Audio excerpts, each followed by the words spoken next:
At ang tanong ay, magandang gabi Kim, base sa teaser ng Alibay, ay nagpakita ka ng skin. Babasahin ko lang po siya. As is po ito As is po So interpreter lang ako, oo. Paano ka po na papayag dito? At hanggang saan po ang limit nyo? Dahil ba si Paolo ang partner mo po? Kaya pumayag ka? Salamat si Ate po. Reggie.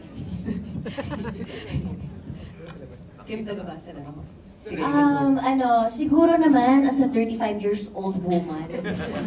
Tapos na tayo sa 16 years old role na tini-tini. Pero favorite ko talaga mag-tini-tini, magpakatawa.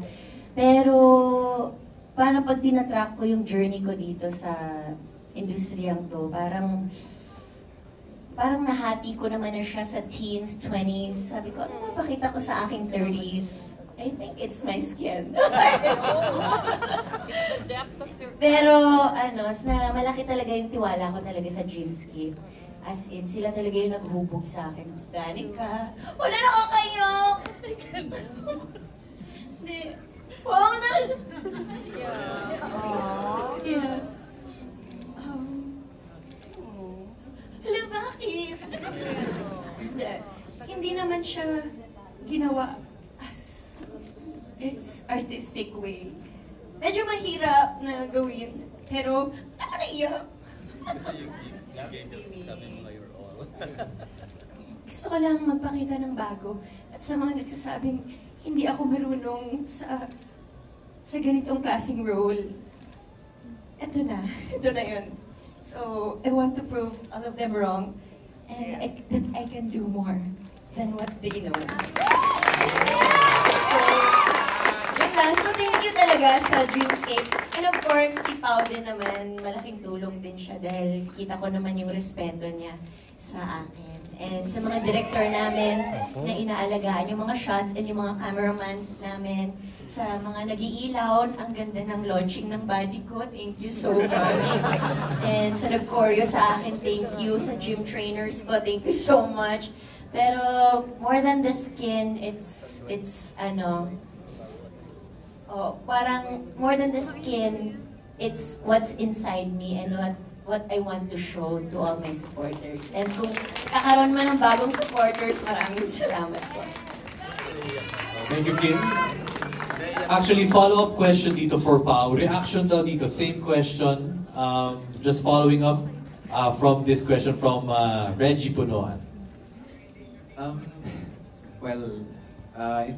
I don't think it's about skin or about parang it comes with the maturity of the role and what the role requires. So minsan talaga may mga character, may mga storya na gustong ikwento at sa mga ganitong paraan kailangan dahil kung nagbebenta naman talaga ng aliw yung character, ang hirap naman kung hindi mo nakikita or napapanood at hindi na ipapakita sa audience na hindi niya ginagawa yan. So it comes with also the maturity of the actress. Pero mas character-driven po ito. At kami po dito ay very loyal and very dedicated. How do I call it? Dedicated. Yung dedikasyon na binibigay namin sa character namin ay purely for our character. At yan nga, hindi niya totally sige, hindi ko nadadagdagan. And of course, that's mastering the craft. Thank you so much, Kim and Pao, for answering.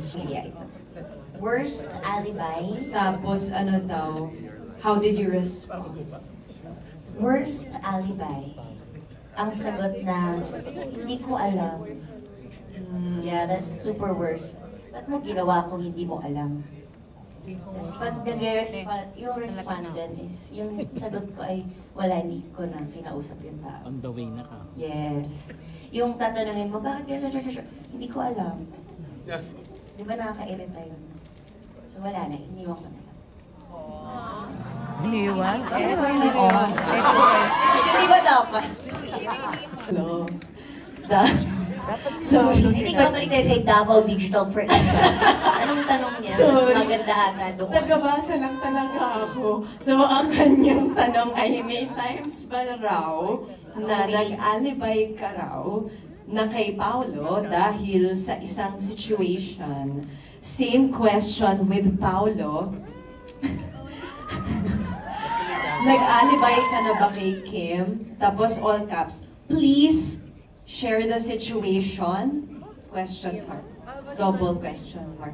So again, may times ba na nag-alibay ka na kay Paolo dahil sa isang situation? Same question with Paolo, nag-alibay ka na ba kay Kim?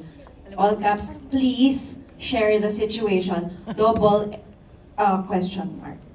From Alan Sancon. Hindi po sa akin. Salamat. Alibay? Actually, mababaw lang naman ang mga ano namin ni Pao. Kasi, mahilig kasi ako sa chichirya. Tapos, yung mga damit ko kasi dito, midrib, Tita Chan. Tapos, minsan, binibreakfast ko yung chichirya. Babaw, no? Pero, siya kasi, sabi niya, laki ng tiyan mo. Baka chichirya mo yan eh. So, minsan, parang nag-crave ako ng chichirya, so nag-alibay ako. Hindi ako kumain, hindi ako chichirya. Pero may nakatabi dun sa gilid. Ano to? Ha? Huli? Ganun lang kasimple. As in, hindi yan sa akin. Hindi ano. Pero sa akin talaga, kasi meron mga crumbs sa kuko ko eh. Ganun lang. Tsaka pag late ka, ang dami mong alibay. Oo eh! Pag-usapan natin! Sa akin naman, ako, wala eh. Ako wala akong inaalibay kay Kim kasi puro katotohanan ang sinasabi. Wala! Thank you po! Please watch November 7. Whether it's in a good way or kamalian ko, di ba? Pero sasabihin ko naman kung mali ako. Wow. Maraming salamat. Kim Pao, isang hiyawan naman para sa Kim Pao.